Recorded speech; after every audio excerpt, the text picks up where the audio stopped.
Hi all, I'm Anastasia, a Senior Community Manager at Total War here at Creative Assembly. Today we are continuing celebrating 25 years of Total War, and today we're talking about one of the most beloved titles out there that is almost 2 decades old, Medieval 2. Today I am joined by amazing guests, Pav, Greg and Mike. Pav, would you like to introduce yourself? Sure, I'm Pavel, and I'm a game director on the Total War team. Hi, I'm Greg. I'm the art team director on Total War. Hi, I'm Mike, and back at the time when we did Med 2, I was the development director on Total War. Awesome. Well, let's then get into the very first question. So this was the first game in the franchise to get a sequel. Why is that? It's an interesting question. I mean, we'd already done Medieval once with Med 1, and we'd just finished Rome, and at the time we had a kind of philosophy of doing revolution-evolution cycles, right? So after finishing Rome 1, we kicked off a revolutionary cycle which was working towards empire, but at the same time we wanted an evolution, something that really exploited the Rome engine and tidied up all its unpleasant bits and made good use of it. And that meant we needed some suitable setting for that. And when we're looking for settings for the games, we look for something which is cool from a historical and from a culture point of view. We look for something where there's rapid technological change, and something where there are a lot of different factions. Any of whom could have won. I mean, those are the kind of requirements for a Total War game. And Medieval Period ticked all of those boxes really well, and it was also something that we knew really well, because we'd already done it once. So it made sense for that to be an evolutional kind of sequel game rather than something completely new. The Medieval Period seems to be a fan favorite, not only amongst the video game communities, but also from the historical standpoint. Why do you think it is? I think it's just, for me personally, it's just really relatable, particularly because a medieval setting feels far more kind of present, especially for me growing up in Europe. I'm from Krakow, which is a medieval city. It's there are remnants of the medieval everywhere, castles and it's ever present. So for me, it just feels like a very powerful kind of point in history. And a very powerful setting that's not so ancient that it's out of reach. It's kind of feels almost kind of ever present, but still far enough to be able to. You can almost touch it. Yeah, you can almost touch it, but far enough so you can suspend your disbelief and just kind of really escape to it. Yeah, Sorry. I think back then, Kingdom of Heaven had just come out. And I think that re-engaged our enthusiasm for it, and there was a wave of kind of medieval stuff going through Hollywood at the time. Yeah. So I think we just wanted to catch that wave and ride it.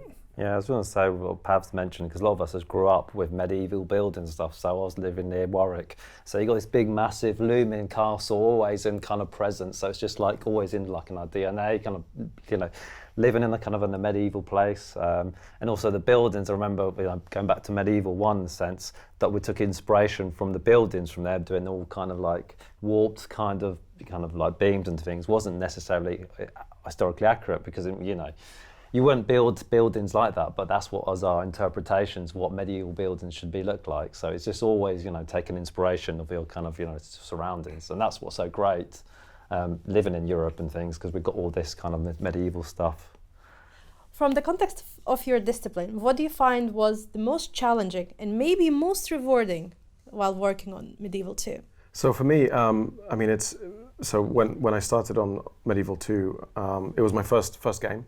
I literally joined CA that year, so it was my first industry job. So everything was rewarding, immensely rewarding, and equally challenging because I was learning. I was learning how to make games, and I was an artist. I was specifically working on the movies with Greg. We were working on the assassination movies, the event movies, all the cinematics that were in the game. And yeah, it was all new to me. So it was an amazing experience. Like I say, equally challenging and rewarding. I think for me, it was just the mocap shoots. So they would fly in. The Australian team would come in. And we would literally, in those old days, we had the old mocap system, and so we didn't have our own mocap studio. So we'd have all the mocap cameras in a kind of a cupboard somewhere, and so it's literally the animators get hired in a van and just putting all these kind of cameras and things in this van and hiring a school hall, a whole mocap set up in a week, and we had to do the Medieval 2 mocap sequences, and was pushing it as well because we were trying to do more match mocap stuff there with this old kind of system. So the data was really, really ropey. But I had a whole week working with 2 actors, and then we also so it took a day to set all the things up. And then you have the day of each day you have to take the cameras down because they're really expensive kind of equipment. So you can't leave 20 grand cameras each in the school hall. School hall. And so we had to take that. So it was a really arduous, process. So we had to do all the mocap there. And then we had to do the assassination movies, which we worked with you.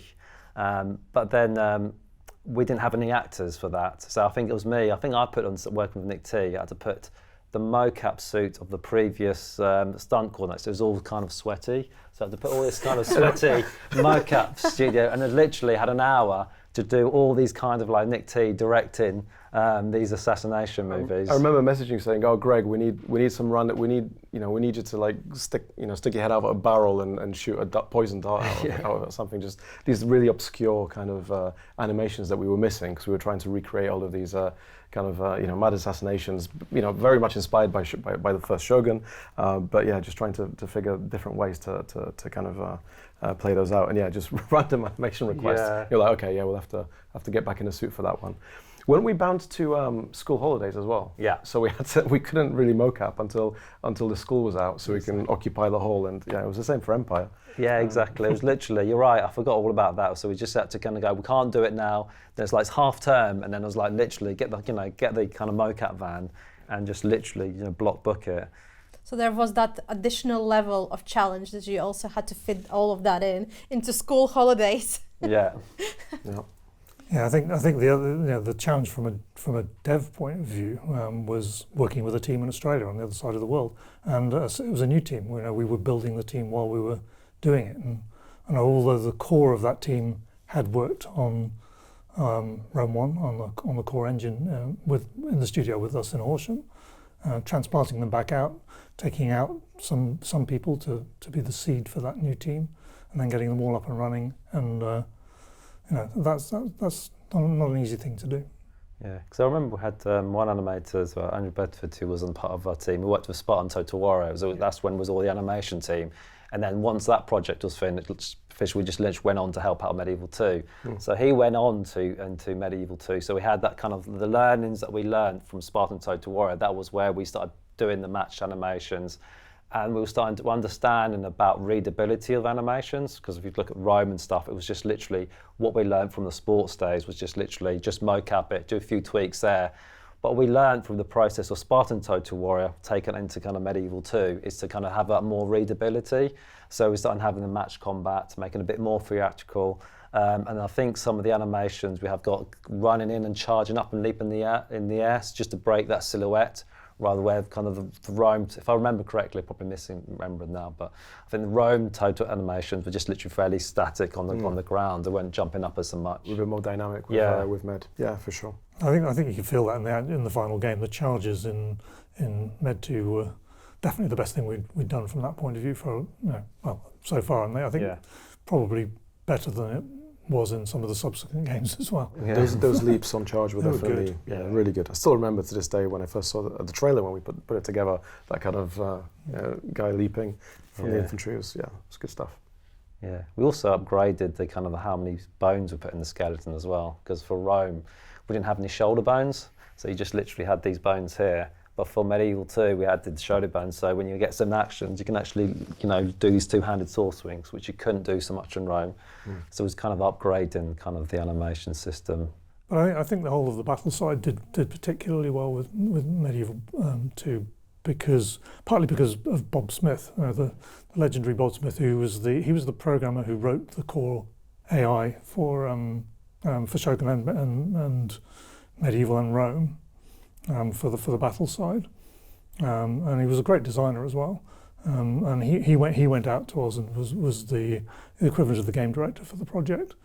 So he brought a particular focus on the battle side to that game, which I think served them very well. For sure. I must ask, Because you were talking about doing all of that stuff in like in school and sometimes getting yourself into the suits and creating all of the movements. Have you ever looked back at the gameplay and I did that? For sure. I mean, funnily enough, and I appreciate this is for Med, but for Empire a little bit more so, because for Empire it was myself and Greg in a suit. So we could actually see ourselves on the battlefield. But yeah, for Med 2, absolutely. I think, especially the movies. I mean, they're so there'll always be, you know, a special place in my heart for those movies, because again, it was my first gig in the industry, but also because of the kind of thought behind it. A lot of it obviously masterminded by Nick T, but kind of just the direction of, you know, the kind of wacky ways of you know, carrying out those assassinations. And obviously the you know, where is it going to succeed? Is it going to fail? You kind of don't know. You're kind of watching and waiting to see. I was watching it again. It's like delightfully hammy, the whole thing. That's the magic to it, kind of thing. And I was just like, and it's like all the kind of pieces, you know, the animations, the posing is all exaggerated, really hammy, but it's just kind of delightful. It's just kind of the noise as well, the gasps, because I was watching the other day and it's just literally like this is really loud gasp, one of the women kind of like just pointing at the assassin kind of thing. In a bush. Yeah, exactly. It's just kind of like... Don't think we get away with that these days. No. And I think the run is definitely me, because it's like when the assassin kills someone, then he just legs it, really runs really fast. And I think it's just me, just right, I want to get this shoot over and done with, kind of thing, kind of just running as fast as possible. How was historical research done and how it was applied to the games back then? First joined CA, and I think there was just one machine that was connected to the internet. So if you had to go to the internet, you had to go to that Oh, machine. that's right. Yes, that's why I don't remember using it, because there was that one machine upstairs. Yeah, and that was Tim Wow. thinking that everybody should be working rather than browsing. Good old Tim, exactly. yeah. So it was books, lots of books. Osprey books, but in particular, were really useful. It's a bit easier with medieval content than say the Japanese stuff for Shogun. So I don't think we needed to get a specific historical consultant for that. But that is something that we've done on the other games when we've needed to. Yeah, and museum and kind of gallery visits as well, kind of trips, research trips like that. But yeah, books, I mean, to be honest, books are still, we have the internet now, but we still have a book budget. Every project we get in all the relevant books to do our research, because it's, you know, it's I think it's important, you know, to have that wide range of reference. I think when it comes to mocap and animation, was kind of like, that's when we're realising they don't want to be too, you know, some aspects are got to be authentic, but when it comes to kind of fight sequences, there's a reason why kind of you do fight sequence so it's more kind of readable. And so that's when we're starting to learn, like, well, actually, probably you wouldn't fight like that in a kind of historical setting, but for an audience, it's more kind of cinematic if you did it that way. And so that was kind of a learning when we started to do that, and we kind of applied that as we went from kind of like Empire and Shogun 2, that kind of like, oh, actually, let's just read about this is like entertainment we're trying to do, because you want to see a large battle, you want to see some kind of spectacle. Yeah, I think that's been a tension throughout the whole series, is you know, when it comes to the actual moment-to-moment action on a battlefield, we're forced to be a little bit more Hollywood than reality from that point of view. That's what, you know. Because the reality is it takes all day to fight a battle, and you can't have the player sat there for 8 hours waiting for things to happen. Yeah, exactly. That was always for me the magic of Total War, is that kind of Hollywood representation, you know, that kind of excitement, that kind of bombast, but then mixed with the authenticity and the setting. It is more fun. It is more fun that way. Absolutely. But yeah, in terms of you know, research for the movies we were doing, you probably wouldn't be able to tell from the movies that we actually created. But yes, lots of referencing movies and other and cinema in general to, you know, to seek inspiration for the different shots and things like that. Absolutely. There's one that's like very kind of Looney Tunes, where there's a massive rock above a bridge. Probably Looney Tunes is probably more of a reference point than actual credible, you know, cinema Hollywood. But yeah, absolutely. Maybe Monty Python. Yeah, it was just brilliant. It's just like this big rock that just throws down and just squashes this person riding a horse. This title was part developed with the Creative Assembly's old studio in Australia. How was the process working with them? I think working with Australia, it was very interesting. It had both advantages and disadvantages. So obviously, completely different time zones. So communication was an issue. But by having the whole of the you know, design and control of the project run from the studio there, I think we got around most of those kind of problems. And then there are advantages as well. Things like you know, the studio there would be able to finish a build at the end of their day, submit it. We'd be able to pick it up here at the beginning of our day and spend the day testing it and looking into it. So a lot of the QA was done here, and from their point of view, they'd get up the next morning, all their bugs would be there. They'd submit some changes, and I know we had night shifts running here as well, from a QA point of view. So some of the bugs would get rechecked while they were working during the day. But it's not easy, right? It's not an easy way of doing development. You need to have good teams at both ends, and I think we were very lucky in that respect. I think with art was very separated. So when it comes to the animations, like UK cleans the data, then it was then handed over to Australia. Then when it came to the cutscenes, we just did it. That was all in part of the UK, so that was our territory. So that was quite good. That's one way of dealing with communication, because we gave ownership. Yeah. So you own this bit, you own that bit there. So I think I remember sometimes I had to do like calls with they were actually using an actual proper phone. It seems weird these days. You've got to use like sort of on Teams. Yeah, no headset, no internet. Yeah. So we only had the one machine with the internet, right? Exactly. Yeah. And so just having this phone early in the mornings, right? Yeah, they're still around. So let's just get on the call and just talk about this issue or whatever. Yeah, I remember. That was my memory. Not really interacting with the Oz team with the movies, because we were kind of handling that and working on that. One thing I do remember though actually is when I was obviously playing the game and giving feedback, is just finding out who do I give feedback to. Because I remember I was pretty sure I asked you, Mike, or someone, I was giving some feedback about Poland's representation in the game, obviously. And there was something, I don't remember the specifics, I can't remember if it was names or if it was locations or just representation of units or whatever. But I'm pretty sure I remember feeding back or asking, who can I speak to, who can I give them this specific biased Polish feedback to? That's something I remember. But was it just the animation, cinematics, and QA that we did over in? I think so. I think Southwater at the time. I think so. I think it's pretty much just that. Yeah. So the game was pretty much entirely designed and programmed there. Medieval 2 was the first game published by Sega. How was it different to being published by Activision? That's a really interesting question. So we'd been working with Activision for a while by then. And suddenly switching to Sega could have been a big upheaval, but in the end it actually wasn't. It was extremely smooth. I think Sega very wisely didn't really want to interfere too much in the studio they just purchased, so I think they were very cautious not to break anything. I think they'd seen other publishers buying up studios and changing their culture and changing their operations and basically destroying them, and didn't want to do the same thing. So we were very much left to make the games that we wanted to make, and for a long time that's how it worked. So long as we kept making good games and games that people like to play, Sega were very, very happy to support us and let us do our own thing. And it was good. It was very good from a developer point of view. Why, as a philosophy for the franchise, we opted out for authenticity over accuracy, or shall I say full accuracy? It's still pretty accurate. Yeah, I think it all depends on what you mean, right? And there are degrees, right? You can try and be extremely accurate, right? But it doesn't really add very much, and you can easily get it wrong as well, right? Because it's only as accurate as the sources you're using. Whereas authenticity really means trying to distill the spirit of that period of that time and present that in a way which feels right. And so I remember having you can have long arguments over what is the exact correct length for a particular spear, and we'll pay some attention to that. But it's better that it actually works and can hit things, and that the unit works as a unit.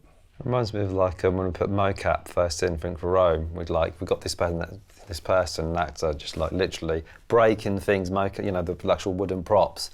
I was like so excited, like he was really awesome. He put so much energy, he was breaking the stuff, and we just put this raw mocap straight into the game, and it just looked absolutely rubbish. Everyone was just so like, what? Really? Is this it? And honestly, he was breaking props and things, but because it's just it's trying to be accurate, whatever. But you have to put some kind of magic, make it a bit more kind of get that kind of excitement. It's that kind of creative lens, and there's obviously a lot of parallels here between what we do and Hollywood and how how things are represented. It's, if you stick to the letter and for example, in the visual arts, if you stick to the accurate scales of everything, everything could just feel a little bit stale, So it's about kind of finding that balance and playing to people's perception and expectation, whilst taking that authenticity into account. So the authenticity allows you to be immersed, suspend your disbelief and believe in the world that's presented to you. But then there's little tweaks just play to those expectations and perceptions. So, tweaking the scale of certain buildings just to exaggerate their dominance in the scene, all this kind of stuff is kind of needed for that to be fun, entertaining, rather than kind of, stale kind of history book, which is, which has its own charm, but it's kind of taking the balance, that kind of balance of Hollywood and accuracy and, You're trying to make an entertainment product, isn't it? That's exactly, yeah. I can remember with some of the combat stuff where there were times, we actually flipped a few times between trying to accurately simulate collisions between the ends, the pointy bits of weapons and people's armour and so on, and having a more abstracted, systemic sort of calculation of what the result should be, and then choreographing that out. But I remember problems like when we were doing pikes or long spears, and we had them on hills, and we had people's defence boxes. There would be certain combinations of angle of hill and animations where people suddenly couldn't hit each other at all, because there was no animation that would actually get the spear to intersect with the enemy. And there are traps with accuracy. There's also there's also the actual reality of just creating something in the time that we have to make it. If we're painstakingly chasing accuracy, it's an endless kind of making sure that everything is exactly as it should be is just not really sustainable as in the times that we normally have to create a game. I remember doing some match combat sequences, someone throwing a spear, and then because of a certain distance and collisions and whatever, and by the time they got to the person, the victim, the spear is over there, and the person is trying to do this. It's like desynced from the kind of the weapon. I mean, weapon impact is a good one as well. Yeah. That's again somewhere where we kind of push that kind of it's authentic. Sure, is it accurate? Maybe not. Maybe the mass of the weapon wouldn't send the individual flying as far. But that's where the spectacle comes in. Yeah. That's where that kind of Hollywood license comes in. Yeah. But with the historical stuff, I mean, we had a general principle where if you could find one reasonably reliable historical reference to a thing, then it was kind of okay to have that in the game. And I think that got us into trouble a few times where we'd find one thing where Pictish crossbowmen, that was one. I'm not sure they were a thing really, but we found one reference which looked like a crossbow. But those things are super exciting, right? Because some of them, in some cases they were kind of experimental, kind of prototype weapons, but it's there. Burning pigs and everything. Yeah, and they get talked about a lot. Total War is very much about the what if. What if that thing was successful? What if you, as a player, choose to progress that tech? Exactly, exactly. And so the tech tree does need to be a little bit open from that point of view. There have to be some things on there which are a bit problematic. Maybe probably shouldn't have worked.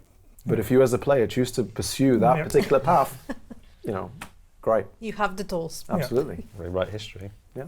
Yeah, and so long as we're reasonably accurate with our starting position, it is then a what if game from that point onwards. So I think there's a lot of it's reasonable to be pursuing authenticity rather than accuracy. What were the core design philosophies that you wanted to abide by? Yes, again, that's a very interesting question. So we did have a quite strong design philosophy that ran through all of the early games, right? Which was, some of it was driven by necessity. So it was a kind of a scientific approach where we believed that you could actually do forward design. You could say, okay, if we obey these principles, then a particular thing ought to work. And that was driven partly by the fact we didn't really have time to iterate. And a lot of design these days is done with a lot of iteration, where you'll have a first best guess at something and then refine and refine and refine. In the early days with Total War, most of the iteration had to be between games, not within them. We'd find ourselves running up against our deadline. There wasn't time to go back and redo stuff very much. So there was a lot of almost an engineering approach to a lot of things, right? Particularly with things like feedback and dynamics and so on. So I remember in Med 1, one of the early design problems we had was, in fact, it was a problem all the way through the series, which is when an AI faction starts to get ahead, right, because it's getting stronger and there's natural positive feedback in the game, they would tend to get on a roll and steamroller over the rest of the factions. And we were constantly trying to put things in place to try and restrain that natural positive feedback. The players need to feel that. They need to feel that if they do well, they'll progress. So one of the problems we had with Med 1 was the North African factions would tend to either roll through Spain and up through the whole of Europe, or the European factions would tend to roll through Spain all the way back down. And the way we ended up solving that is by making rebels in Portugal particularly strong. So whichever side kind of went through Spain would get hung up, and you'd end up with this kind of Reconquista thing going on through Spain, which again is, authentic, but definitely not historically accurate that there were particularly strong rebels in Portugal. Right? That wasn't a thing. But again, those are the kind of, it's using kind of engineering design principles to apply feedback to keep the game under control. Nowadays, we'd probably spend a lot more time actually doing runs and looking at the results and tweaking individual factions to try and control that. Didn't have time back in those days. Tell me, why do you think Medieval 2 remains one of the most beloved titles in the franchise? I think it's it's the setting for one. I mean, we've already covered this, right? It's a very powerful, very poignant, very kind of relatable setting. It's not only is that history present among us, especially in Europe, but also knights, knights on horseback, castles. I mean, it's a fantastic concept. And on top of that, it was at the time the best of Total War is a evolution of Rome, which was a hugely successful game, and it kind of took battles and that core concept and polished it to a point where it was the best of at the time. And then obviously the modability and the longevity of it until now, thanks to the modding community and the fans, has just made it such a everlasting title. And that's it for today. Big thank you to all of our guests today, and we're going to be back very, very soon with Total War Empire interview. In the meantime, don't forget to subscribe and hit that bell notification. Don't forget to also go to comment section and share your memories and your stories about Total War Medieval 2. See you soon!